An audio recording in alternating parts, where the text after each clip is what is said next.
भन्दा बढी नेपाली जनता उपचार खर्च तिर्न नसकेर वर्षेनी गरिब हुन्छन्, गरिबीको रेखामुनि पुग्छन्। अनि आज स्वास्थ्य बिमा धराशायी बन्दै गएको छ।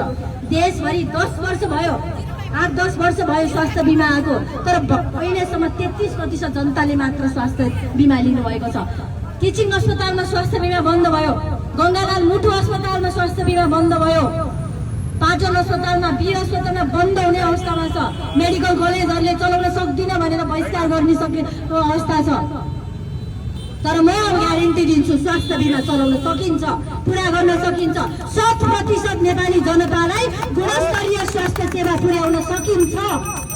एकपटक राष्ट्रपालले तपाईहरुले हेर्नुस्, 5 वर्ष काम गर्न दिएर हेर्नुस्। मलाई धेरै भन्नुभएको छ अघिल्लो पटक पनि त भोट हाले हो, के गर्नुभयो नि भन्नुभएको छ। 2.5 वर्षमै टुङ्ग्यो।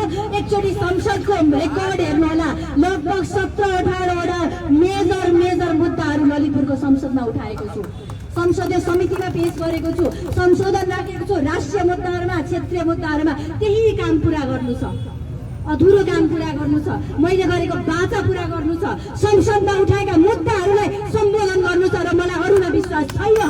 गर्ने थिए भने आज 33 वर्षसम्म किन गरेनन्? तपाईहरुलाई पनि विश्वास लागेन, अरूले गर्दैनन् भनेर मलाई भोट हाल्नु भएको थियो, राष्ट्र स्वतन्त्रवादीलाई भोट हाल्नु भएको थियो। हामीले उठाएका मुद्दाहरू हेर्नुहोस् एकपटक। खानेपानीको मुद्दा, यहाँ राष्ट्रिय गौरवका योजनाका मुद्दा, धर्म संस्कृति संरक्षणका मुद्दा, थुप्रै मुद्दाहरू छन्। त्यही मुद्दालाई सम्बोधन गर्नलाई, त्यही मुद्दाहरू पुरा गर्नलाई, मैले नै संसदमा बोलेको बाचा पुरा गर्नलाई तपाईहरुले मलाई फेरि एकपटक घन्टीमा भोट दिएर पठाइदिनु होला। चितवन आज निरन्तर खोज, निरन्तर समाचार, स्थानीय, राष्ट्रिय र अन्तर्राष्ट्रिय सबै खबर अब www.chitawanaaz.com मा, हाम्रो फेसबुक पेज, युट्युब लगायतका सामाजिक सञ्जालमा आजै जोडिनुहोस्।